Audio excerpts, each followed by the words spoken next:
Hello all, I'm Sai and you're watching The Book Dragon. In today's video, I'm bringing to you some book recommendations that are totally page turners. So without any further ado, let's get into the video. The first book that I'm recommending is a psychological thriller and it is Sharp Objects by Gillian Flynn. Now in this book we have a reporter named Camille Preaker, and she gets this piece of work that she has to do, and it deals with a series of murders, that is serial murders that are happening in the village where she grew up, and she has to go to that village and sort out what's happening in there. And the special thing about these serial murders is that the people who are being killed by this serial killer, are girls who are so young, that is girls between the age of 12 and 15. The reason for why they are killed is not known, but after they are killed, the bodies are investigated to be so tortured. So there is a lot of body horror element that has been put into this book. Apart from that, also we have this another character who's Camille's mother. She's a very creepy character and she will definitely make you feel uncomfortable while reading, because it is that kind of a book, because it's a psychological thriller. Also, apart from her, there is also another character whom I'll not say anything about, because you have to read the story and understand. Towards the end, when you find out who the serial killer is, that is such an element of surprise, and it itself will make you flip the pages continuously. Next one is Warbreaker by Brandon Sanderson. Now in this book we have two sisters who are princesses named Vivenna and Ciri. Vivenna is the elder sister and Ciri is the younger sister.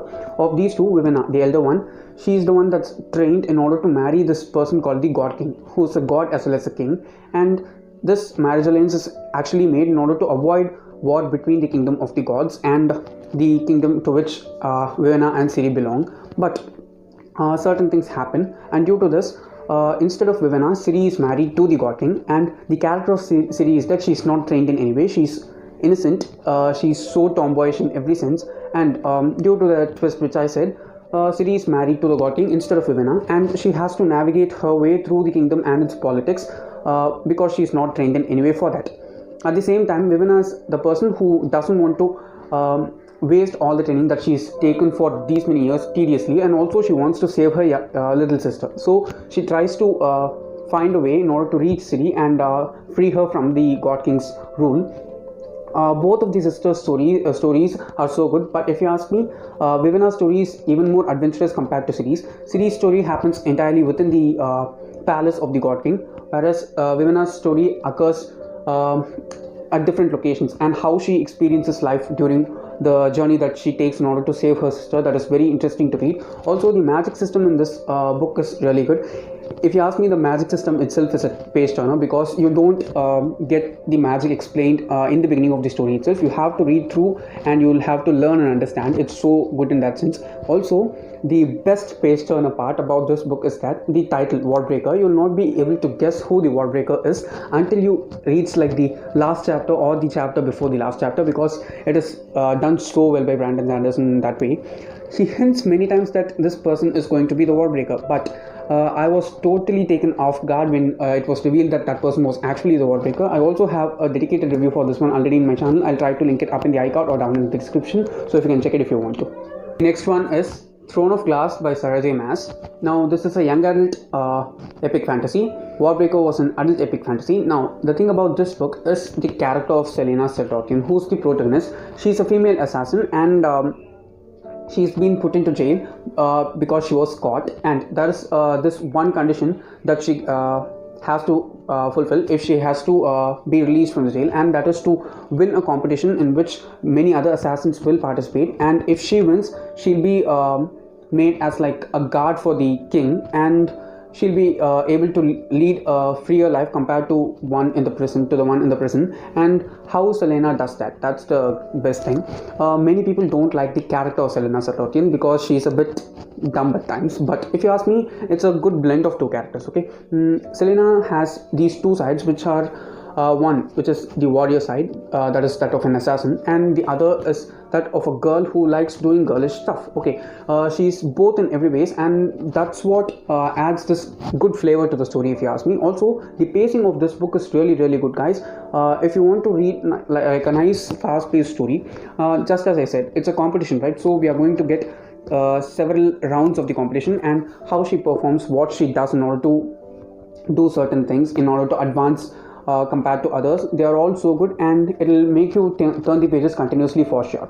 Next one is Renegades by Marissa Mayer. Now, in this book, we have a girl named Nova who's a part of the antagonists called the Anarchists, and a guy named Adrian who's a part of the protagonists called the Renegades. The thing about Adrian is that he's the son of two of the people who are at the topmost ranking of the Renegades, and Noah is a part of the Anarchists, and she tries to infiltrate the Renegades as a renegade by going through a selection process, and she becomes one of the Renegades. How she tries to bring the Renegades down from within, earning the trust of some of the people within the Renegades. That's the main plot of the story. The reason why Noah does this is because something's happened in her past which made her lose all the hope and trust that she had on the Renegades, and she doesn't think that they are doing the things that they are supposed to do. That is, the Renegades are not doing the things that they are supposed to do, and she helps the Anarchists in order to achieve what they are trying to do. That is, to overrule the Renegades or to peel off their masks, we can say, in that sense.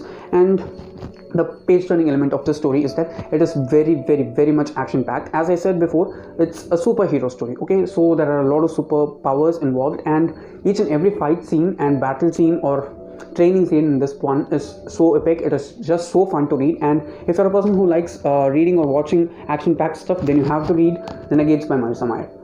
The next one is Coraline by Neil Gaiman. Now, I listened to this in audio.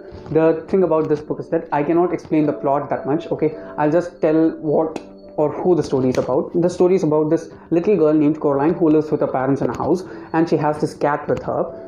What happens one day is Coraline is just wandering through her house, and when she opens a door, it just takes her into another dimension, okay? It's dark inside, and when she gets into that door, and she's not in the place where she is right now, but she's transported to kind of another dimension. It's the same house, but not as such. The weird thing about this dimension, which spooks everyone, okay, I'm sure that every person who has read this book will remember this fact for sure, if not anything else. It is that the thing about this dimension is that the people who are living there, they don't have eyes, okay? Instead of eyes, they have buttons. And just imagine a little girl who's 9 or 10 years old. She gets into this alternate dimension, and she sees people with buttons in place for eyes. And the worst thing is that the first people whom she sees like that are her parents, especially her mother. Just imagine how creepy and how interesting the story will be. Just in order to know what happens to Coraline itself, you will be continuously reading the book. It's also very short, and you can just read it so quickly.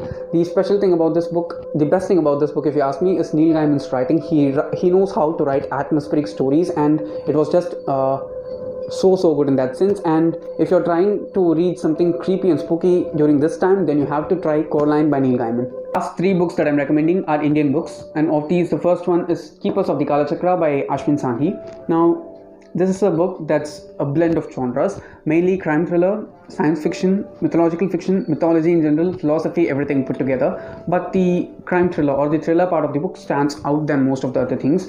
In this book, we have a man named Vijay, who is a professor of physics in IIT Delhi, and he's offered this job at an organization which is especially for physicists, and it is so secure in every way.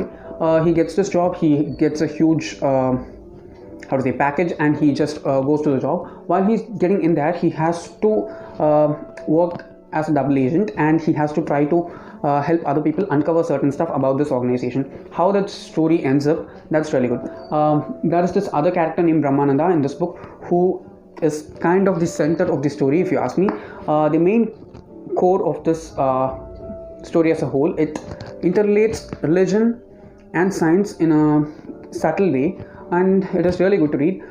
If you're a person who likes to learn stuff while reading, then you can highly then you can of course read this one, because I can say, rather than the plot, there is a lot of info dumping in this book, which I did like. Okay, personally I like that, and it was really good in that sense. I also have a dedicated review for this one. I'll try to link it up in the iCard or down in the description. Next one that I'm recommending is the Kalki trilogy by Kevin Missel.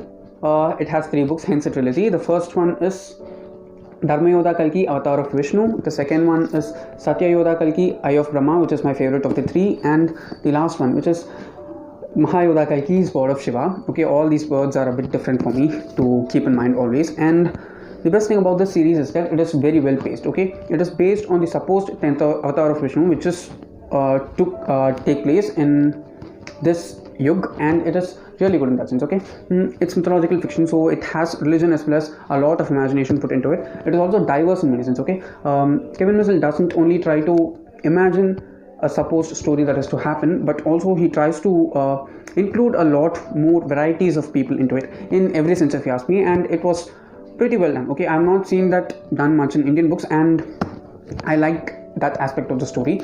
Another good thing about this series is that usually when it comes to series or trilogies, the size of the books actually goes on increasing, but in this one it's entirely opposite. The first one is big, the second one is normal, the third one is short, so it will be easy to read. Also, as I said before, the best thing about this trilogy is the pacing. You'll just fly through it. Believe me, I remember reading this big book in just 2 days while I was in college. Okay, and in college I didn't used to read that much as I do right now, but I read this one so fast because it was very well paced, and it was also a really good story. Last one that I'm recommending today is the Narasimha trilogy by Kevin Mitchell again. Now, this has 3 books, hence the trilogy again. The first one is Narasimha, the second one is Hiranyakashipu, and the third one is Prahlad, which is not out yet. This one's the latest one. It released 2 or 3 months back, and this story actually reimagines the Narasimha avatar in its own way, and it is really good in that sense. The first book, I loved it a lot. I read it in 2019, and it was one of my most favorite books of last year.